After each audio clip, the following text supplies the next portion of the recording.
I want to accomplish before I turn 25.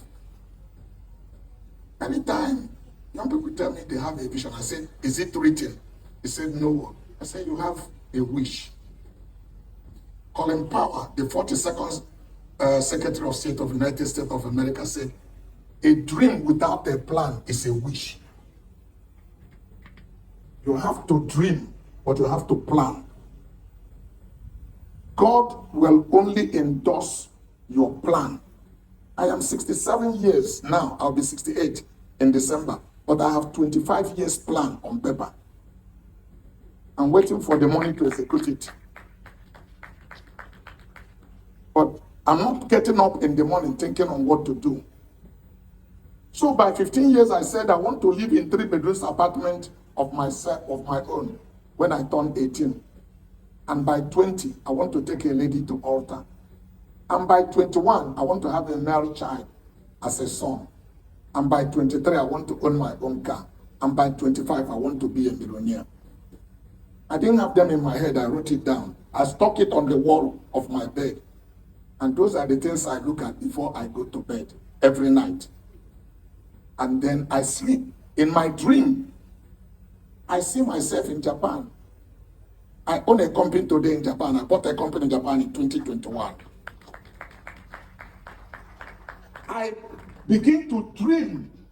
I see myself doing things. When I get up in the morning, before I go out, I go back to that wall. Look at those 5 things. Internalize it in my spirit and I move. If you meet me on the street, you are talking to me. You don't know the way my mind is working. I will take you and put you on those 5 things. If you don't fall anywhere there to corroborate and support it, I cut you off because you're a distraction. People start badmouthing me. You are too proud. You are too arrogant. You are too this. When you have a vision, your vision puts you in prison. You are a prisoner to your vision. You don't get to bookshop and start looking at all the book. You knew already what kind of book you are looking for. Because all you are looking for, they support that idea. And true to the fact, by 18 years, I was living in 3-bedroom apartment. My senior brother was still living with my mother in 1-room apartment our father left for us. Because I have planned. He was doing boyoyo. I didn't wait for him. Tradition says the first child need to marry before the second child. I knew we didn't come into the world the same time and everybody had to answer his name. By 18 years, I saw a beautiful young lady in the church. I talked to her. My uncle thought I was out of my mind. Because, if my grammar is as bad as it is today, by 41 years ago, I was using cutlass, or 43, 47, I was using cutlass to cut it. It was Worcester. Then they say. But that's the problem many of you have. You speak an impeccable English. Nobody can put Elizabeth in your grammar.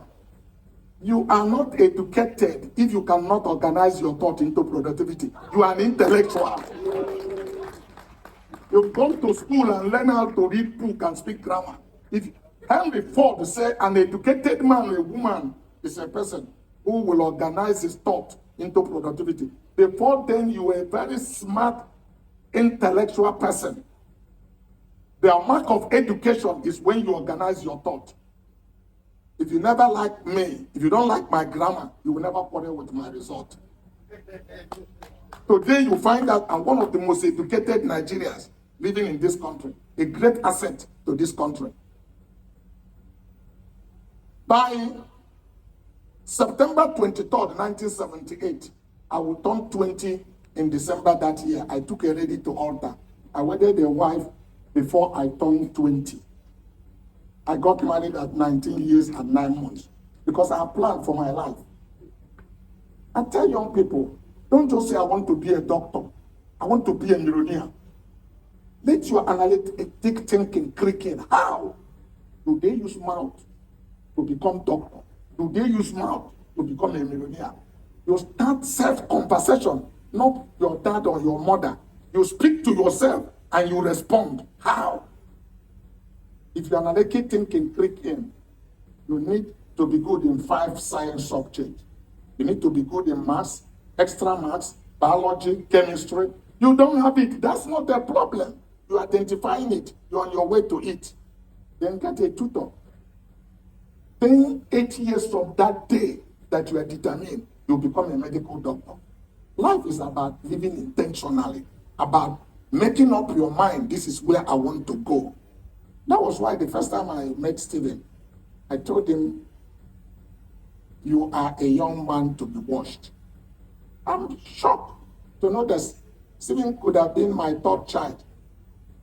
September 23rd last year was my 47th wedding anniversary. So if I had a child, my first son was senior to him. But if I have a child, the way I planned it at 21, I would have had 3 of them before him. But look at him today, we interact like colleagues because it was intentional. He washed his hand very well. He attracted personality like Michael to come from the United States, to come here, and our friend Deborah from Bahama all the way here. Look at the kind of people he moved with. They are watching Robert Kiyosaki to speak in his bench and things like that because it was intentional. And if you're intentional, you need to prepare because you know what you lose. Let's be very honest and talk very plainly. Most of you from the western part of this country and you didn't go through what we went through in the eastern part that built courage in us. Because as a young man, I hear the sound of bullet all my life. I've been in the market, airplane will come and drop bomb. Every night, every day or two, we jump inside the bunker because Nigerian airspace come to drop bomb in our place. So we live with civil war. That built us courage. So you came from where people keep on saying, I touch me, they are pulling trousers. So they are not ready to fight. But they are pulling out. So Stephen knew that and trained himself to have courage because in business, you need courage to take financial risk. He jumped out of airplane. How many of you are saying, my life is important? I believe that one. Is that what Donald Trump did to get money? Is that what? No. It's about preparing yourself. Preparation had to make opportunity. He didn't jump out only from airplane. He jumped out from high mountains, with that rope on your leg. Then he did the climbers. When we were children, in our vernacular, they tell us, don't you ever touch the tail of a cow, a lion, whether he's alive or dead. In Igbo, we say, in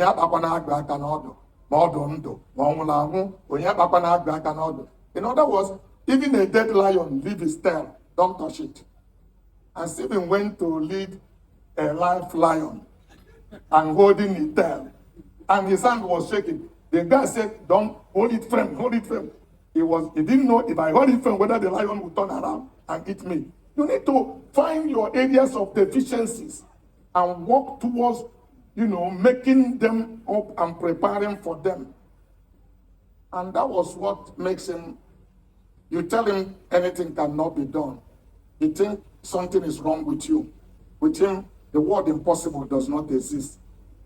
We all think impossible is a normal language. Those of us who are Christians, spiritually, impossibility does not exist.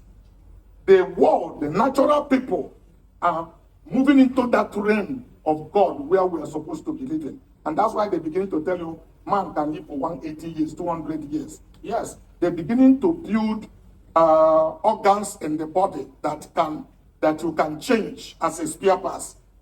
So in a no distance time, you begin to see people living 200 years, 250 years.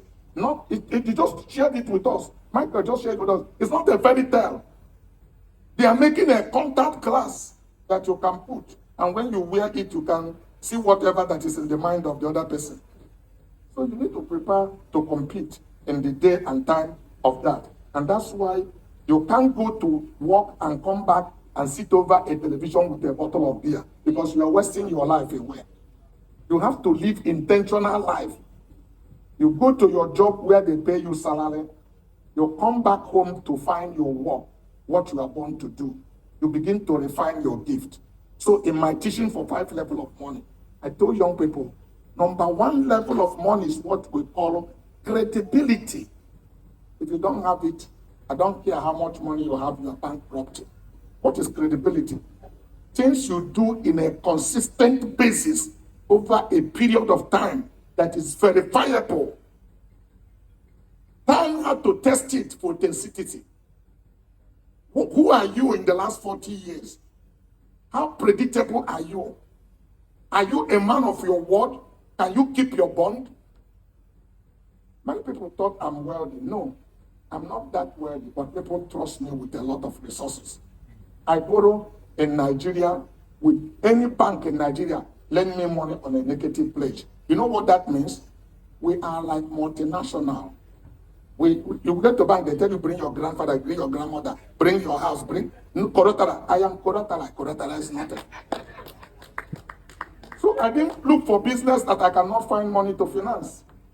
That's credibility. I didn't pick it on the street. I work for it.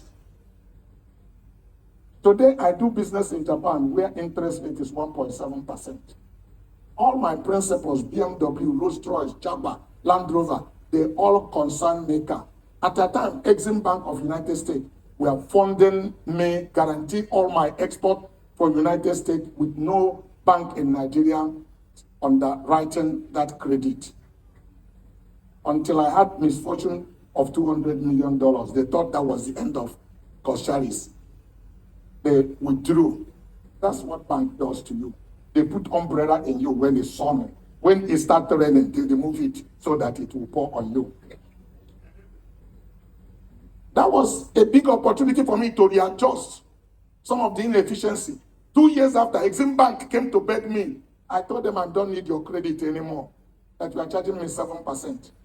I work without it and tell my principals, supplier credit is the best credit you can get as a business person.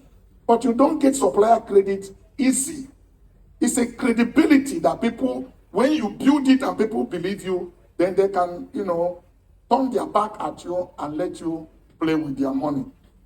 Okay, so that's really where we are coming from. After you build credibility, the second level of money is what I call credible relationship.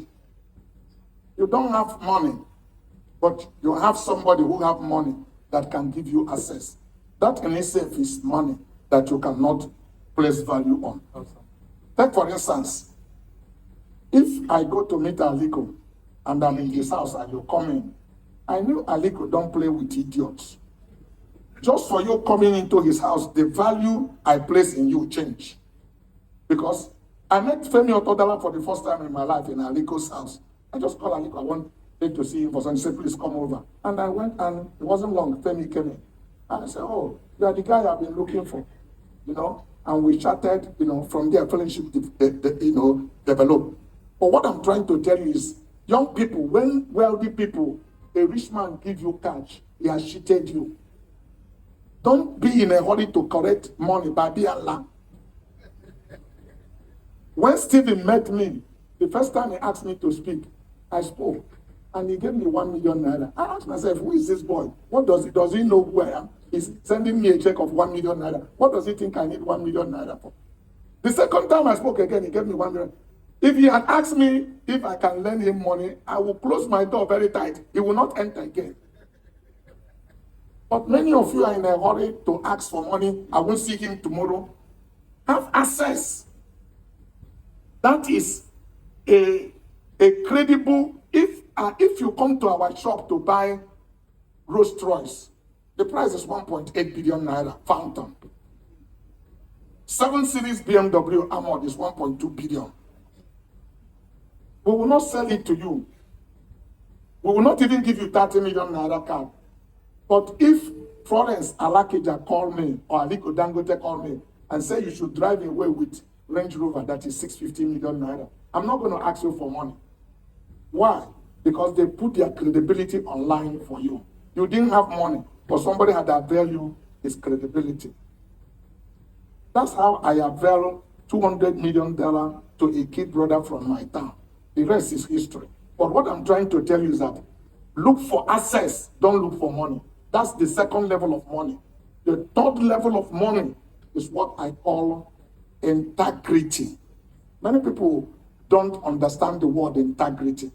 Integrity is what you do When you know it will never be discovered by any means. Nobody will find out what you did. You decide to live by the principle, the values you believe. That's what we call integrity. It's not easy. You don't pick it on the street. When you find yourself doing otherwise, speak to yourself. You yet to have it. It's not to discourage you. It's for you to go back to drawing board and begin to refine yourself. The fourth level of money is what we call character. And somebody asked me, what is the difference between character and integrity? I said, character is the foundation of leadership. It's the foundation of any man's or woman's life. You don't see the foundation of this building. If the roof spoiled, the wall cracked, they repair it. Foundation is on the ground. But if the foundation has problem, you need to bring the building down. You can't build on a faulty foundation. Your character is the foundation of your life because it tells who you are. And if you have problem with it, you go nowhere. I round up now. But it's not enough to have integrity and character. You need what we call competence. And that's why you need to be tutored. You need to be mentored. You need to learn. Like I said, I worked 5.5 years with no salary. I was clothed and I was fed. But every rudiment to run business was taught. I learned it. We not the formal way you do in university. We learn research. I did research in informal way. Accountancy. We did purchase. We do inventory management. So administration. We learn on. Nobody give us certificate. But you can, with small capital, you can open a shop and we start a business. You need knowledge. You need to be tutored. You need to be mentored. Anybody you heard that he has money and they don't have this system, you can tweet it to somebody, say Dr. Maduka say he's a thief. He stole the money. Because money is an exchange to a value. If we can't find the value you create to have money, you're a thief. You stole the money. God bless you. And you put your hands together, This is so important. Our time is so fast spent, and we will not be able to go to other questions that we probably wanted to ask them.